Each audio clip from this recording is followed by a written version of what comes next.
പ്രവാചകത്വത്തോടൊപ്പം അനിതര സാധാരണമായ പ്രതാപശക്തിയും അതിശക്തമായ ഭരണാധികാരവും ഒത്തിണങ്ങി ലഭിച്ച രണ്ട് മഹാരാജാക്കന്മാരായിരുന്നു ദാവൂദ് നബി അലൈഹി സ്വലാത്തു വസ്സലാമയും സുലൈമാൻ നബി അലൈഹി സ്വലാത്തു വസ്സലാമയും.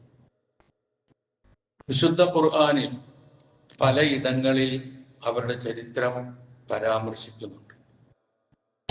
പ്രത്യേകിച്ച് 27-ാം സൂറ നംലിലും 34-ാമത്തെ അധ്യായമായ സബയിലും കുറച്ചധികം അവരുടെ ചരിത്രം എടുത്തു പറയുന്നുണ്ട്.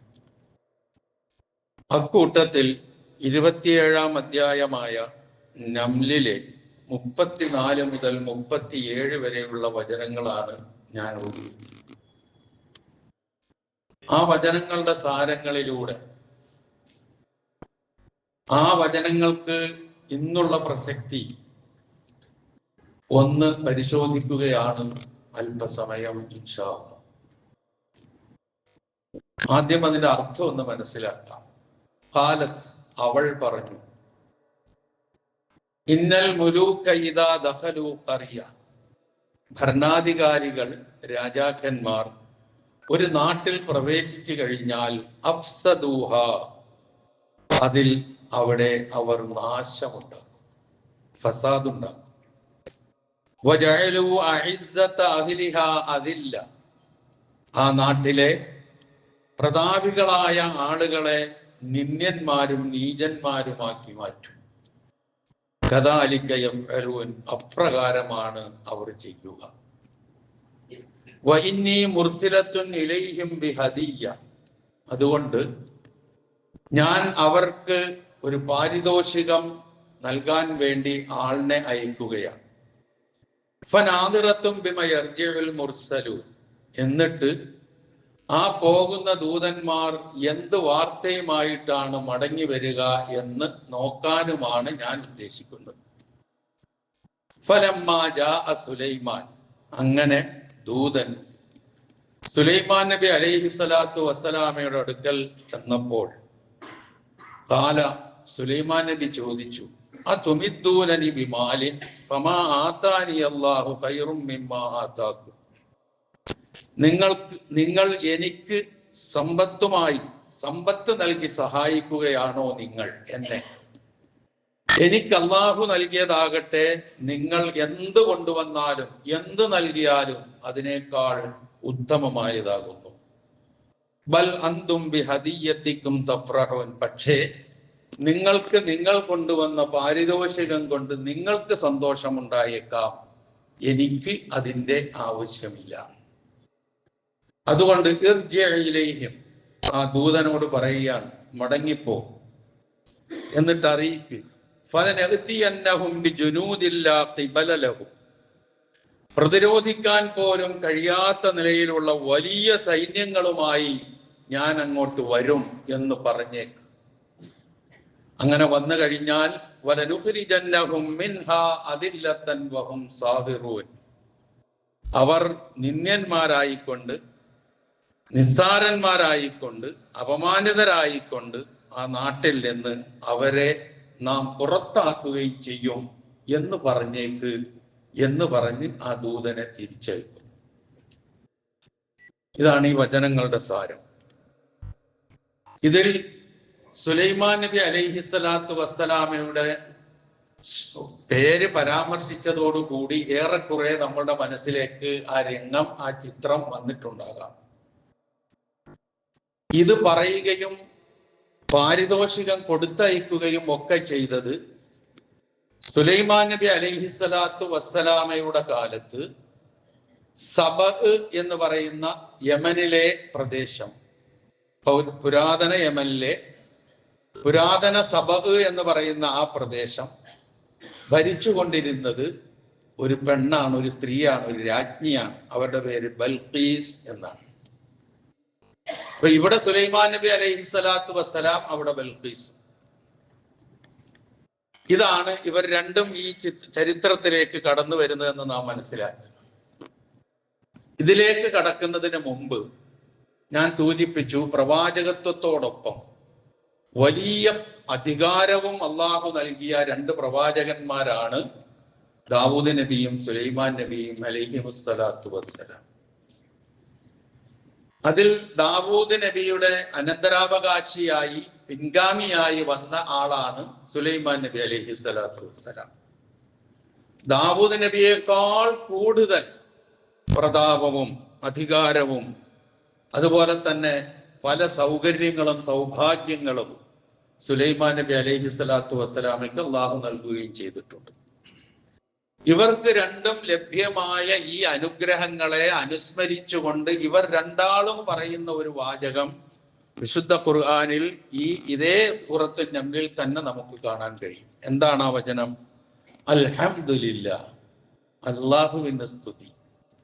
അല്ലദീ ഫളലനാ അലാ കതീരിൻ മിൻ ഇബാദിഹിൽ മുഅ്മിനീൻ, വിശ്വാസികളായ ബഹുഭൂരിഭാഗം അള്ളാഹുവിന്റെ ദാസന്മാരെക്കാൾ ഞങ്ങൾക്ക് ശ്രേഷ്ഠതയും പദവിയും നൽകിയ അള്ളാഹുവിന് സ്തുതി.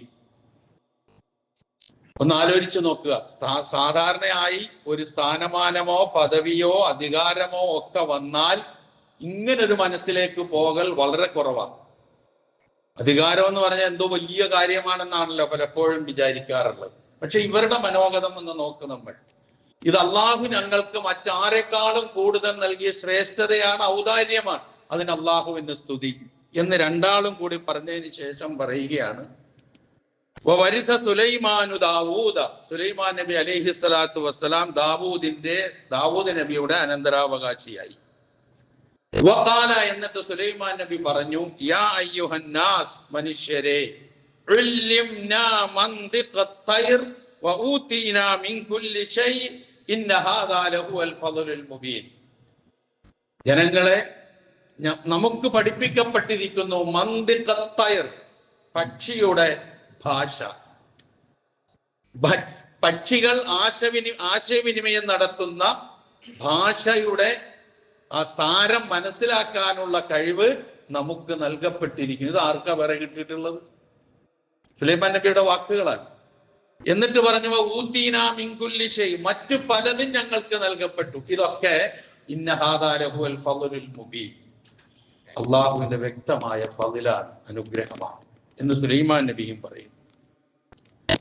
എന്നിട്ട് സുലൈമാൻ നബി അലൈഹിസ്സലാത്തു വസ്സലാം, ഞാൻ ഈ ഉല്ലിംനാ മന്തിഖത് തൈർ, പക്ഷിയുടെ ഭാഷ അല്ലെങ്കിൽ അതിന്റെ ആശയവിനിമയം പഠിപ്പിക്കപ്പെട്ടു എന്ന് പറഞ്ഞത് പ്രത്യേകം അടിവരയിടാൻ കാരണം, നാം ഈ ചരിത്രത്തിലേക്ക് കടക്കുമ്പോൾ അത് പ്രത്യേകിച്ച് നമ്മൾ ഓർക്കേണ്ടി വരും എന്നുള്ളത് കൊണ്ടാണ്.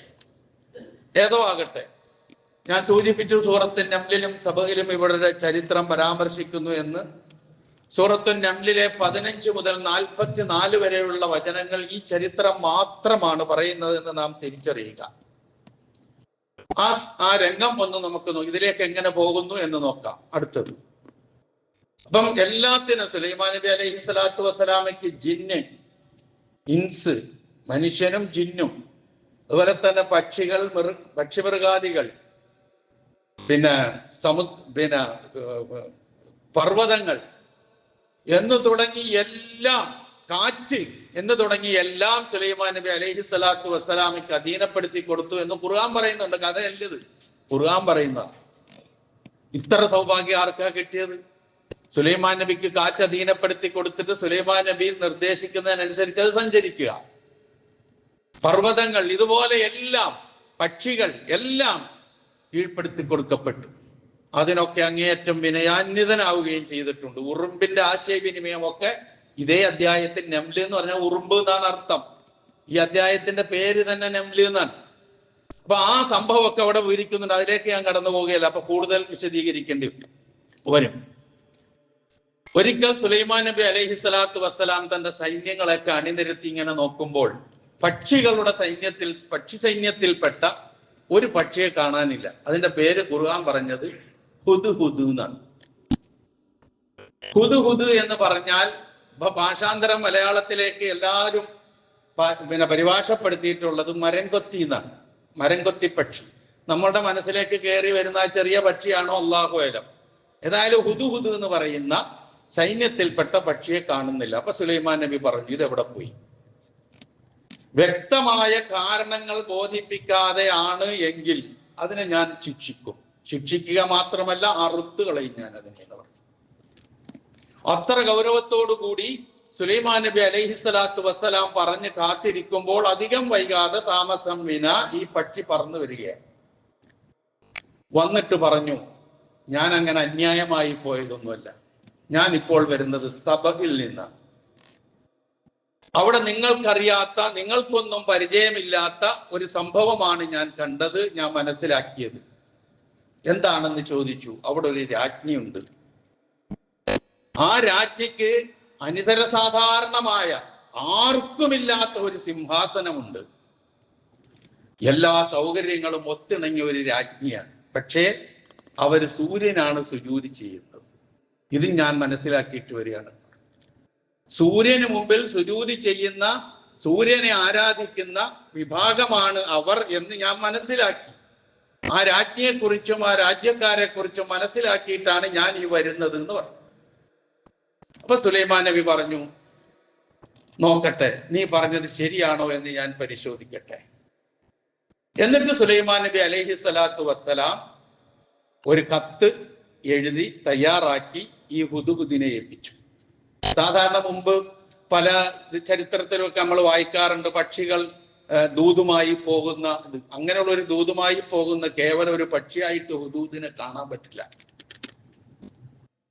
സുലൈമാൻ നബി അലൈഹിസ്സലാത്തു വസ്സലാം അതിനോട് പറഞ്ഞു, നീ ഇതവിടെ കൊണ്ടുപോയി ഇട്ട് കൊടുത്തു കഴിഞ്ഞതിന് ശേഷം പോരാനല്ല, മറിച്ച് അവിടെ നിന്ന് മാറി നിന്ന് എന്താണ് ഈ കത്തുമായി ബന്ധപ്പെട്ട പ്രതികരണങ്ങൾ എന്ന് അറിഞ്ഞ് എനിക്ക് വിവരം തരണമെന്ന് പറയും.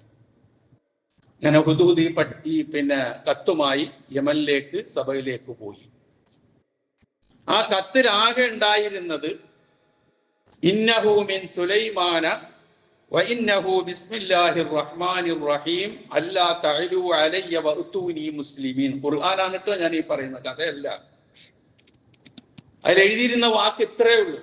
ഇതാണ് വിശുദ്ധ ഖുർആനിലെ 114 അധ്യായത്തിൽ 113 എണ്ണത്തിന്റെ ആദ്യത്തിലെ ബിസ്മി ഉള്ളൂ എന്നും, എന്നാൽ 114 ബിസ്മി സൂറത്ത് ഖുർആനിൽ ഉണ്ടെന്നൊക്കെ നമ്മൾ സാധാരണ പറയുന്ന സൂറത്തിന്റെ നടുക്ക് ഒരു ബിസ്മിയും കൂടി വന്ന അധ്യായമാണ് സൂറത്തുൻ നംൽ. അത് സുലൈമാൻ നബി കത്ത് എഴുതിയപ്പോൾ കത്തിന്റെ പ്രാരംഭത്തിൽ ബിസ്മില്ലാഹിർ റഹ്മാനിർ റഹീം എന്ന് എഴുതിയതാണ്.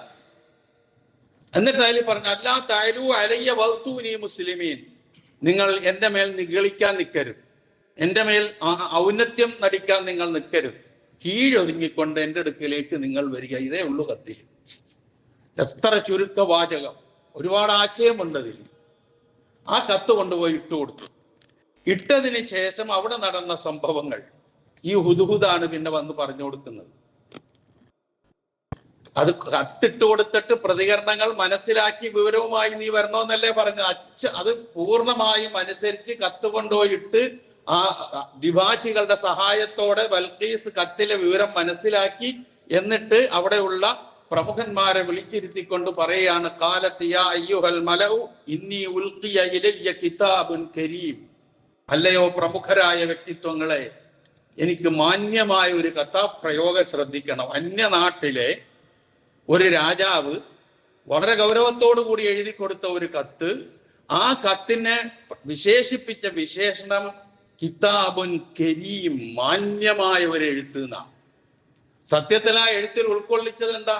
നിങ്ങൾ നിഗളിക്കാനോ അല്ലെങ്കിൽ അഹങ്കരിക്കാനോ ഔന്നത്യം നടിക്കാനോ നിങ്ങൾ നിൽക്കരുത്, കീഴൊതുങ്ങി എൻ്റെ അടുക്കലേക്ക് വരണമെന്നാ പറഞ്ഞത്.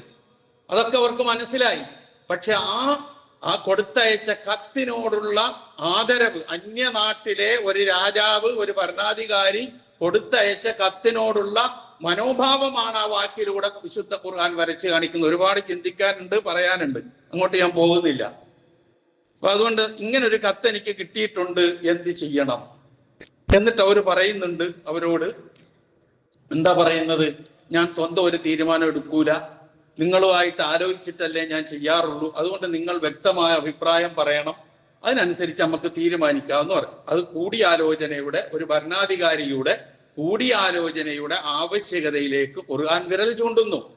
അപ്പൊ എന്നിട്ട് അവിടെ അവർ ചർച്ച നടത്തണം. അപ്പം ഈ അഥവാ പ്രമുഖന്മാരായ തന്റെ മന്ത്രിസഭയിലെ എന്ന് തന്നെ പറയട്ടെ, ഇന്നത്തെ പ്രയോഗം അനുസരിച്ച് ആ അംഗങ്ങൾ അവർ ഒന്നടങ്കം പറഞ്ഞു, നമ്മൾ എന്തിനാ ഭയപ്പെടുന്നത്, നല്ല ആയുധ സജ്ജീകരണം നമ്മുടെ കയ്യിലുണ്ട്, നല്ല സൈന്യമുണ്ട്, നല്ലപോലെ യുദ്ധം ചെയ്യാൻ അറിയാവുന്ന ആൾക്കാരുമാണ്, നമുക്ക് അങ്ങനെ തന്നെ നീങ്ങാം എന്നുള്ള അഭിപ്രായം പറഞ്ഞപ്പോൾ ആ ബിൽഖീസ് രാജ്ഞി പറഞ്ഞ വാക്കുകളാണ് ആദ്യത്തെ വാചകം. എന്താണ്? രാജാക്കന്മാർ, ഭരണാധികാരികൾ ഒരു നാട്ടിൽ യുദ്ധത്തിന് വേണ്ടി കടന്നു വന്നാൽ അവർ ആ നാട് കുട്ടിച്ചോറാക്കും, ആ നാട് അവർ ഫസാദാക്കും. അവിടെ മാന്യന്മാരായി പ്രതാപവാന്മാരായി ജീവിച്ചു കൊണ്ടിരുന്ന ആളുകളൊക്കെ നിന്ദ്യന്മാരും നീചന്മാരും ആർക്കും വേണ്ടാത്തവരുമായി മാറിപ്പോകും. അങ്ങനെ ഒരു അവസ്ഥയിലേക്ക് ഞാൻ എൻ്റെ രാജ്യത്തെയും എൻ്റെ ജനങ്ങളെയും കൊണ്ടുപോകാൻ ഞാൻ ഉദ്ദേശിക്കുന്നില്ല. അതുകൊണ്ട് എൻ്റെ ആലോചന ഇതാണ്, ഞാൻ കുറച്ച് എന്തെങ്കിലും ഹദിയ കൊടുത്തുവിടാം, പാരിതോഷികം കൊടുത്തുവിടാം. എന്നിട്ട് എന്താണ് ആ പാരിതോഷികം വാങ്ങിയതിന് ശേഷമുള്ള പ്രതികരണം ഒന്ന് നോക്കിയിട്ട് നമുക്ക് മുന്നോട്ട് നീങ്ങാം. എത്ര മനോഹരമായ ചിന്ത! ഒന്ന് ആലോചിച്ച് നോക്കുക. ഒരു സ്ത്രീയാണ് ബൽഖീസ് എന്ന് പറയുന്ന ഒരു സ്ത്രീയാണ്. നമ്മൾ തിരിച്ചറിയണം അവരുടെയൊക്കെ എത്രമാത്രം ആഴത്തിലുള്ള ചിന്ത. അവർ നിലകൊള്ളുന്ന, അവർ ഭരിച്ചുകൊണ്ടിരിക്കുന്ന രാജ്യത്തോടും ആ രാജ്യത്തെ ജനങ്ങളോടുമുള്ള അവരുടെ അങ്ങേയറ്റത്തെ ഇഷ്ടവും സ്നേഹവും, അവർ ജീവിച്ചിരിക്കണമെന്നും ഫസാദ് ഉണ്ടാകരുതെന്നും നാട് സമാധാനത്തിൽ പോകണമെന്നും ഒക്കെ ഉള്ള അടങ്ങാത്ത ആഗ്രഹം. അതാണ് ഞാൻ പറഞ്ഞത്, ഈ വചനങ്ങൾക്ക് ഇന്നേറെ പ്രസക്തി ഉണ്ട് എന്ന് ഞാൻ ആമുഖത്തിൽ സൂചിപ്പിച്ച്. അതുകൊണ്ടാ അങ്ങനെയാണോ എന്നുള്ള നമ്മൾ ആലോചിച്ച് നോക്കുക. ചുറ്റുപാട് നടന്നുകൊണ്ടിരിക്കുന്നതും കേട്ടുകൊണ്ടിരിക്കുന്നതുമായ കാര്യങ്ങൾ നമ്മൾ ഒന്ന് ആലോചിച്ച് നോക്കിയാൽ ഇവിടെ ഒന്നും നിൽക്കണില്ല സംഗതി. പക്ഷേ ഇതാണ് ആ ബിൽഖീസ് രാജ്ഞി അന്ന് പതിറ്റാണ്ടുകൾക്ക് മുമ്പ്, നൂറ്റാണ്ടുകൾക്ക് മുമ്പ് സുലൈമാൻ നബിയുടെ കാലത്ത് പറഞ്ഞു വെച്ച ആ വാക്കുകളാണ് വിശുദ്ധ ഖുർആൻ എടുത്തുദ്ധരിച്ചിട്ട് ഇന്നും അതിന്റെ പ്രസക്തി വിളിച്ചറിയിക്കുന്നത്. യുദ്ധം എന്ന് പറയുന്നത് ഒരു കാരണവശാലും ഒരു വിഷയത്തിനും പരിഹാരമല്ല. അത് നാശമാണ്, നാടിന് നാശമാണ്, ജനങ്ങൾക്ക് ദ്രോഹമാണ്. ആ നിലയിൽ അത് പറ്റില്ല. മറ്റ് സമാധാനത്തിന്റെ മാർഗമാണ് നമുക്ക് വേണ്ടത്. ഞാൻ ഇങ്ങനെ ഒന്ന് നോക്കട്ടെ എന്ന് പറഞ്ഞ് ഹദിയയും കൊടുത്ത് വിട്ടപ്പോൾ ആ ദൂതൻ ആ ഹദിയയും കൊണ്ട് അവിടെ ചെന്നപ്പോൾ സുലൈമാൻ നബി പറഞ്ഞതാ, നിങ്ങളുടെ സമ്പത്ത് എനിക്ക് ആവശ്യമില്ല. കാരണം എനിക്ക് എൻ്റെ റബ്ബ് നൽകിയിരിക്കുന്ന സമ്പത്ത് ഇതിനേക്കാൾ വലുതാണ്, കയറുള്ളതാണ്, ഉത്തമമാണ്, ഉദാത്തമാണ്. അതുകൊണ്ട് നിങ്ങളുടെ ഈ സമ്പത്ത് എനിക്ക് ആവശ്യമില്ല. പക്ഷേ ഞാൻ ആ കത്തിൽ എഴുതിയിരിക്കുന്നതിനനുസരിച്ച് നിങ്ങളുടെ പ്രതികരണം ഉണ്ടായിട്ടില്ല എങ്കിൽ നിങ്ങൾക്ക് തടഞ്ഞു നിർത്താൻ പറ്റാത്ത ഖുർആന്റെ പ്രയോഗം നോക്ക്, ലാ ഖിബല ലഹും, ആ വരുന്ന സൈന്യത്തെ തടഞ്ഞു നിർത്താൻ നിങ്ങൾക്ക് കഴിയില്ല. അങ്ങനെയുള്ള ഒരു സൈന്യമായി അങ്ങോട്ട് വന്നു കഴിഞ്ഞാൽ നിങ്ങൾ പറഞ്ഞതുപോലെ തന്നെ നിന്ദ്യന്മാരും നീചന്മാരുമായി നിങ്ങൾ പുറത്താക്കപ്പെടും. ആ അവസ്ഥ ഉണ്ടാക്കണ്ട എന്ന് ഈ ദൂതനോട് ചെന്ന് പറയാൻ വേണ്ടി സുലൈമാൻ നബി അലൈഹി സ്വലാത്തു വസ്സലാം പറയുന്നു. ആ ദൂതൻ അത് ചെന്ന് പറയുന്നു. അവസാനം ബിൽഖീസ് രാജ്ഞി കീഴടങ്ങി സുലൈമാൻ നബി അടുക്കലേക്ക് വരുന്നു. അതാണ് പിന്നെ ചരിത്രം പറയുന്നത്. അവിടെ അവരുടെ സിംഹാസനം അവിടെ നിന്ന് കൊണ്ടുവരാൻ ആര് കൊണ്ടുവരുമെന്ന് ചോദിക്കുന്നില്ലെങ്കിൽ അതിലേക്കൊന്നും ഞാൻ കടന്നു പോകുന്നില്ല. നമുക്ക് ആവശ്യമുള്ള ഇത്ര ഭാഗം മാത്രമേ ഉള്ളൂ. ആ ബിൽഖീസിന്റെ വാചകം അതെന്നും പ്രസക്തമാണ് എന്ന് നാം മനസ്സിലാക്കുക എന്നത് മാത്രമേ ഉള്ളൂ എന്ന് നാം തിരിച്ചറിയുക. ഇത് വെച്ചുകൊണ്ട് നാം ഇന്ന് നടക്കുന്ന, ലോകത്ത് പലപ്പോഴും നടക്കുന്ന ചില കാര്യങ്ങളിലേക്ക് ശ്രദ്ധ ഞാൻ ക്ഷണിക്കുകയാണ്. ഇപ്പൊ ഒരു യുദ്ധം, പശ്ചിമേഷ്യ വീണ്ടും പുകയുകയാണ്. ചെറിയ പുകച്ചിലല്ല പുകയുന്നത്. ആ പുകച്ചില് ലോകത്തെ മുഴുവനും പിടിച്ചു കുലുക്കുന്ന പുകച്ചിലായിട്ട് വരാൻ സാധ്യതയുണ്ട് എന്നുള്ള ഒരു തിരിച്ചറിവ് ലോകരാഷ്ട്രങ്ങൾക്കുണ്ടാകേണ്ടതാണ് എന്ന് സൂചിപ്പിക്കുകയാണ് ആമുഖമായിട്ട് ഞാൻ.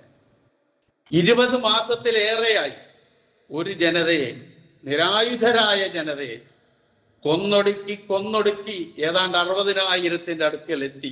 കൊന്നൊടുക്കിയവരുടെ കണക്ക് അതിലധികം എത്രയോ വരും. ഭക്ഷണത്തിന് വേണ്ടി ക്യൂ നിൽക്കുന്ന, മരുന്നിന് വേണ്ടി ക്യൂ നിൽക്കുന്ന, പിഞ്ചു കുഞ്ഞുങ്ങളെ പോലും കൊന്നൊടുക്കുന്ന, ചോരക്കൊതി മൂത്തുപോകുന്ന ഇസ്രായേൽ അയൽ രാജ്യമായ ഇറാന് ആക്രമിച്ചു. അപ്പൊ ഇറാൻ സ്വാഭാവികമായും ഏതായിരുന്നാലും ഒസ്സ പോലെയോ ഫലസ്തീൻ പോലെയോ അല്ല ഇറാൻ ഭരിക്കുന്നവരും ഇറാനിലെ വിശ്വാസവും ഒക്കെ പല കാര്യങ്ങളിലും നമുക്ക് വിയോജിപ്പുണ്ട്. പക്ഷേ അവര് തിരിച്ചടിച്ച ആ തിരിച്ചടി ചെറുതായിട്ടൊന്ന് തിരിച്ചടിച്ചിട്ടേ ഉള്ളൂ. അപ്പോഴത്തേക്ക് വിറക്കാൻ തുടങ്ങി. ശരിയല്ലേ? നിങ്ങൾ ആലോചിച്ച് നോക്ക്. പത്രം വായിക്കുന്ന, വാർത്തകൾ കാണുന്ന നിങ്ങളോട് ഞാൻ കൂടുതൽ പറയേണ്ട ആവശ്യമില്ല. അതിനൊരു ധൈര്യം കാണിക്കുകയും ഇത്രയും നാൾ ഈ കുഞ്ഞുങ്ങളെ കൊന്നൊടുക്കിയതിന് ഒരു താക്കീത് കൊടുക്കുകയും ചെയ്യാൻ അവര് മുന്നോട്ട് വന്നത് ഒരു ചില്ലറ കാര്യമായിട്ട് ഒരിക്കലും നമുക്ക് കാണാൻ കഴിയില്ല. അപ്പൊ അത് വരുന്നതോടുകൂടി അപ്പൊ യുദ്ധം കൊഴുക്കും, സ്വാഭാവികമാണ്.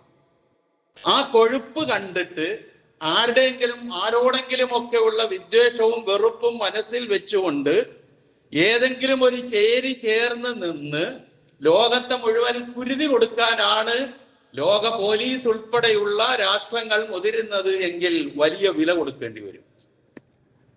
നിർത്തേണ്ടത് നിർത്തിക്കാൻ കഴിയണം. ഇപ്പൊ G7 ഉച്ചകോടി രാജ്യങ്ങൾ യോഗം ചേർന്നിട്ട് തീരുമാനിച്ച തീരുമാനം ഇസ്രായേലിന്റെ പിന്തുണയാണ്. അതിൽ നമ്മുടെ രാജ്യവും പെട്ടിട്ടുണ്ട്. അത്ഭുതമില്ല എനിക്കതിൽ. അതങ്ങനെ ഉണ്ടാവുള്ളൂ. ഇനി നിങ്ങൾ നോക്കുക, ഇസ്രായേൽ എന്ന് പറയുന്ന ആ വിഭാഗം ഇന്നോ ഇന്നലെയോ തുടങ്ങിയതല്ല അവരുടെ ഈ ക്രൂരത, അവരുടെ ഈ ധിക്കാരം, അവരുടെ ഈ അനുസരണക്കേട്. ഇത് മൂസാ നബിയുടെ കാലത്ത് തുടങ്ങിയതാണ്. ചരിത്രം അതാണ് നമുക്ക് പറഞ്ഞിരുന്നത്. ഖുർആനിൽ ഇവരുടെ ചരിത്രം പറയാത്ത അധ്യായങ്ങൾ ചുരുക്കമാണ്. അത്രയേറെ പ്രതിപാദിച്ചിട്ടുണ്ട് ഇതിൽ. യുദ്ധക്കൊതിയന്മാരാണ് അവർ. ആരെങ്കിലും ഇങ്ങനെ ചൊറിഞ്ഞോണ്ടിരിക്കണം, എന്നിട്ട് ചൊറിഞ്ഞിട്ട് പ്രശ്നം വഷളാക്കിയിട്ട് ആയുധം വിറ്റ് കാശാക്കണം, കൊന്നൊടുക്കണം കുറെ പേരെ, എന്നിട്ട് ഞങ്ങൾ ധീരന്മാരാണെന്ന് വരുത്തണം ലോകത്തിന്റെ മുമ്പിൽ. സത്യത്തിൽ ഭീരുക്കളാണ്, അങ്ങേറ്റത്തെ ഭീരുക്കളാണ്. ഇപ്പൊ വീടിന്റെ ഉള്ളിൽ ഒന്നും ഇല്ലല്ലോ, ഒക്കെ ബങ്കറിന്റെ ഉള്ളിലേക്ക് പോയില്ലേ? എന്തൊരു ധൈര്യമാണത്! ഇപ്പുറത്ത് ഒസയിലാണെങ്കിലോ പാവപ്പെട്ട കുഞ്ഞുങ്ങൾ, സ്ത്രീകൾ അവരുടെ കയ്യിൽ കിട്ടുന്ന കല്ലും അതുപോലുള്ള കാര്യങ്ങളും ഉപയോഗപ്പെടുത്തിക്കൊണ്ട് പ്രതിരോധിക്കുകയാണ്. അവര് മരണത്തെ ഭയന്ന് ഓടുന്നില്ല. ഇവരെ പോലെ മരണത്തെ ഭയപ്പെടുന്ന ഒരു വിഭാഗമില്ല. ഖുർആൻ പറഞ്ഞാണ്, എന്റെ വാക്കല്ലിത്. തന്നെയുമല്ല, ഇവർ അവകാശപ്പെടുന്ന ഒരു കാര്യമുണ്ട്. എന്താണ്? ഞങ്ങളുടെ ബ്ലഡ് ശുദ്ധ ബ്ലഡാണ് എന്നാ. ഒരു കലർപ്പുമില്ലാത്ത ശുദ്ധ ബ്ലഡ്. അതാണ് വംശീയതയ്ക്ക് വേണ്ടി ഇവർ പോരാടുന്നത്. ആ ശുദ്ധ ബ്ലഡിന്റെ, ശുദ്ധ രക്തത്തിന്റെ ആളുകളാണ് ജൂതന്മാരെന്ന് അവരവകാശപ്പെടുന്നത് പോലെയാണ് നമ്മുടെ നാട്ടിൽ ചില ആൾക്കാർ അവകാശപ്പെടുന്നത്. ഞങ്ങൾ പരിശുദ്ധന്മാരാണ്, ശുദ്ധന്മാരാണ്. രണ്ടും ഒരേപോലെ നമുക്ക് മുന്നോട്ട് കൊണ്ടുപോകാൻ കഴിയും. അതൊക്കെ ഒരുപാട് പറയാനുണ്ട്, അതിലേക്കൊന്നും ഞാൻ കടന്നു പോകുന്നില്ല. ഇവർക്ക് യുദ്ധത്തോട് അത്ര ആഗ്രഹമാണ്. ഇന്നല്ല, വിശുദ്ധ ഖുർആൻ 1400 വർഷം മുമ്പ് പറഞ്ഞു, കുല്ലമാ ഔഖദൂ നാറൻ ലിൽ ഹർബ് അത്ഫഅഹ അല്ലാഹു വയസ്ഔന ഫിൽ അർളി ഫസാദൻ വല്ലാഹു ലാ യുഹിബ്ബുൽ മുഫ്സിദീൻ. സൂറത്തുൽ മാഇദയിലെ 64ാമത്തെ ദൈർഘ്യമുള്ള ഒരു വചനത്തിന്റെ പ്രസക്ത ഭാഗം മാത്രം അവരുടെ യുദ്ധക്കൊതിയെ കുറിച്ച് പറഞ്ഞത്. കുല്ലമാ ഔഖദൂ നാറൻ ലിൽ ഹർബ്, അവർ യുദ്ധത്തിന്റെ തീ ആളിക്കത്തിക്കാൻ ശ്രമിക്കുമ്പോഴെല്ലാം അല്ലാഹു അത് കെടുത്തിക്കളയും. അതുകൊണ്ടാണ് ഇങ്ങനെയൊക്കെ സമാധാനം നിലനിൽക്കുന്നതെന്ന് മനസ്സിലാക്കോ. അള്ളാഹുവിന്റെ ഇടപെടലുണ്ട്, ഉണ്ടായേ തീരൂ. എന്നിട്ടോ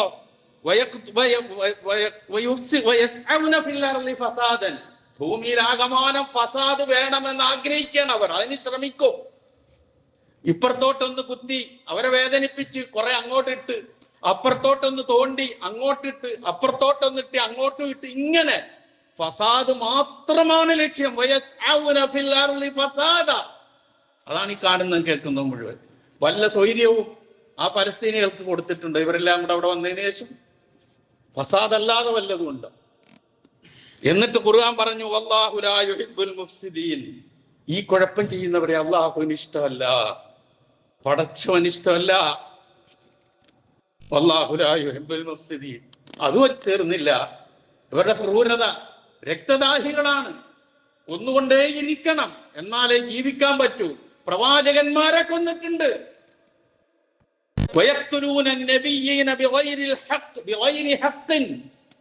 പ്രവാചകന്മാരെ മാത്രമല്ല, വയഖ്തുലൂനല്ലദീന യഅ്മുറൂന ബിൽ ഖിസ്തി മിനന്നാസ്, ജനങ്ങളിൽ നിന്ന് നീതി കൽപ്പിക്കുന്ന, നീതിക്ക് വേണ്ടി നിലകൊള്ളുന്നവരെയും കൊന്നൊടുക്കുന്ന ആളുകളാണ് അവർ.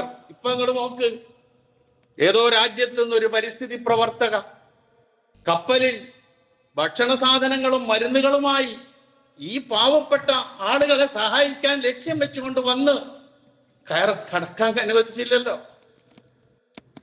കപ്പല് തടഞ്ഞു വിട്ട് തിരിച്ചുവിടാൻ പോകാൻ തയ്യാറാകാത്തവരെ ബന്ധനസ്ഥരാക്കി, നാടുകടത്തി. ഇതൊക്കെ സംഭവിച്ചു. ഖുർആൻ പറഞ്ഞു വെച്ചതാണ് ഇവരെ കുറിച്ച്. അന്ന് ഇന്നും എന്നും ഈ അവരുടെ സ്വഭാവം ഇത് തന്നെയായിരിക്കും. ആ തരം ആൾക്കാരാണ്. അവരുടെ ഈ ധാർഷ്ട്യത്തിന്, ഇത്തരം നീക്കത്തിന് ഒരടി എവിടുന്നെങ്കിലും കിട്ടിയേ പറ്റൂ. അതിന്റെ തുടക്കമായിരിക്കാം ഇതെന്ന് മാത്രമേ ഞാൻ പറയുന്നു. ഇപ്പൊ പ്രവാചകന്മാരെ കൊന്നു, സക്കരിയ നബിയെ കൊന്നു, അവര് യഹ്യാ നബി അലൈഹിസ്സലാത്തു വസ്സലാമയെ കൊന്നു. അന്ത്യപ്രവാചകനായ മുഹമ്മദ് മുസ്തഫ റസൂൽ കരീം സല്ലല്ലാഹു അലൈഹി വസല്ലമയെ വധിക്കാൻ 2 വട്ടം ശ്രമം നടത്തി. പലപ്പോഴും നടത്തി, 2 വട്ടം ശ്രമം നടത്തി. 2 സന്ദർഭങ്ങളിലും അല്ലാഹു സുബ്ഹാനഹു വ തആല മുഹമ്മദ് നബി സല്ലല്ലാഹു അലൈഹി വസല്ലമയെ രക്ഷപ്പെടുത്തി.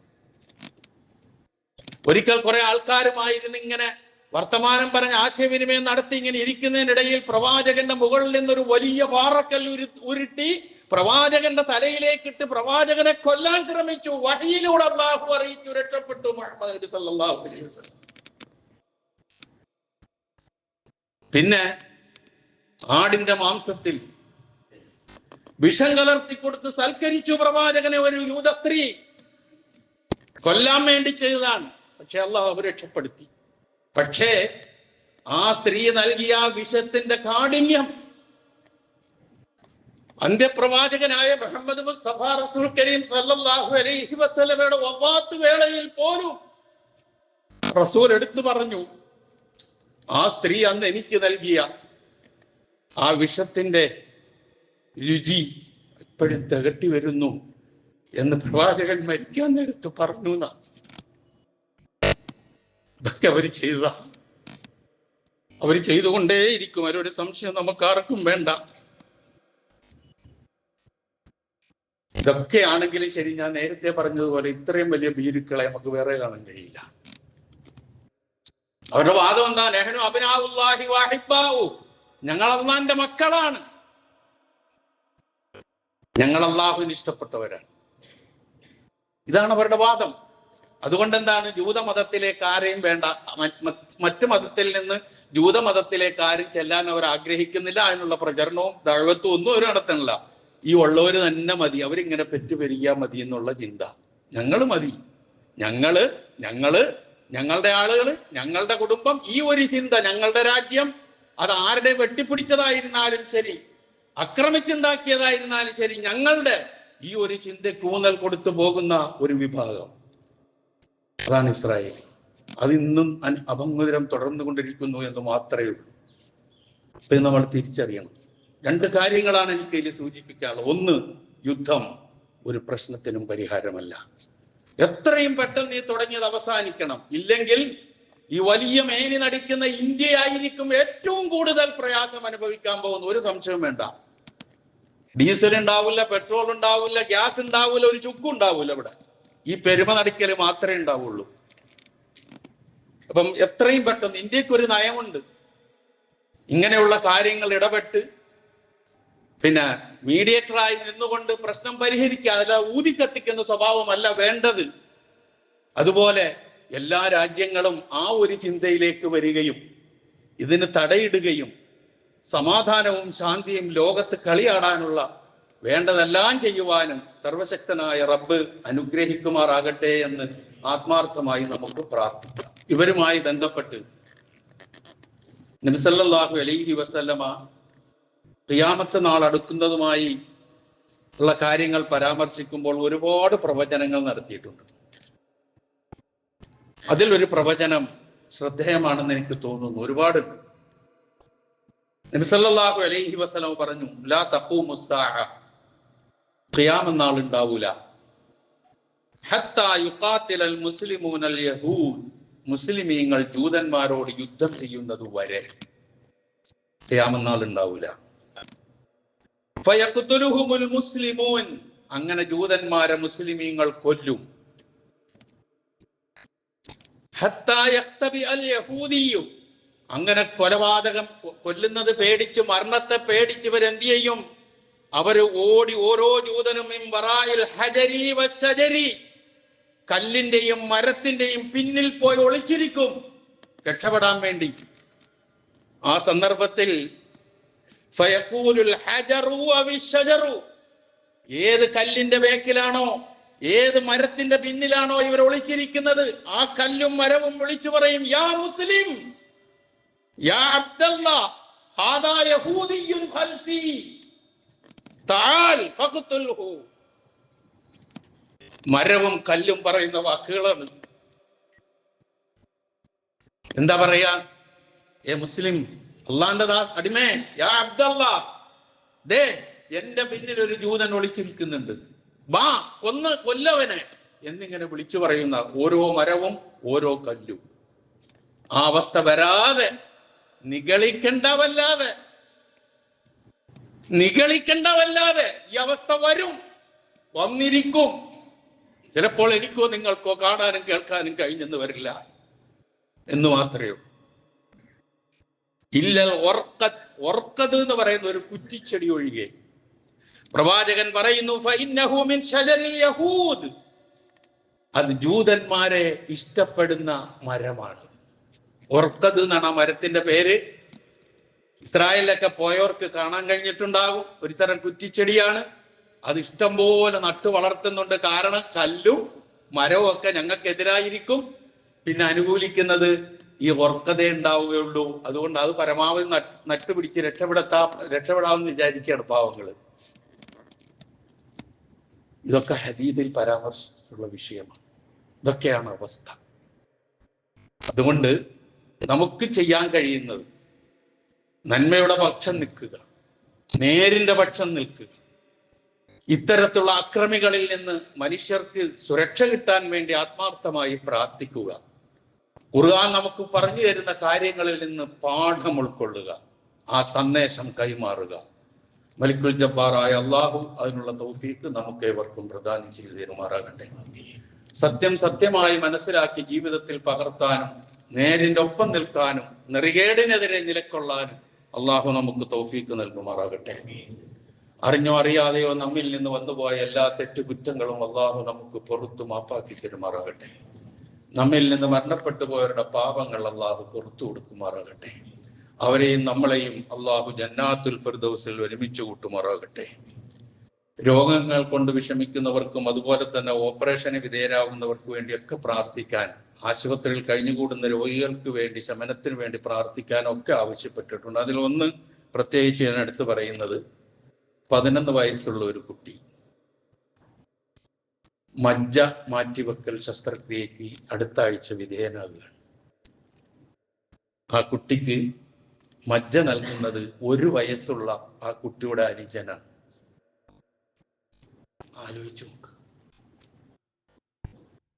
2 കുഞ്ഞുമക്കൾ. ജ്യേഷ്ഠന്റെ മജ്ജ യോജിക്കുന്നത് ഈ 1 വയസ്സുള്ള കുട്ടിയുടെ മജ്ജയാണ്. അതിന് തീരുമാനിച്ചവർ മുന്നോട്ട് പോവുകയാണ്. ഇതൊക്കെ വലിയ ചിന്തിക്കേണ്ട കാര്യങ്ങളാണ്. അല്ലാഹു സുബ്ഹാനഹു തആല ആ മകന്റെ ഓപ്പറേഷൻ വിജയപ്രദമാക്കി കൊടുക്കുകയും ആ കുഞ്ഞുമകന്റെ ആരോഗ്യം നൽകി അല്ലാഹു അനുഗ്രഹിക്കുകയും ചെയ്യുമാറാകട്ടെ. ആ കുടുംബത്തിന് സന്തോഷം പ്രദാനം ചെയ്യുന്ന മക്കളായി 2 പേരെയും കിട്ടാൻ അല്ലാഹു തൗഫീഖ് നൽകുക.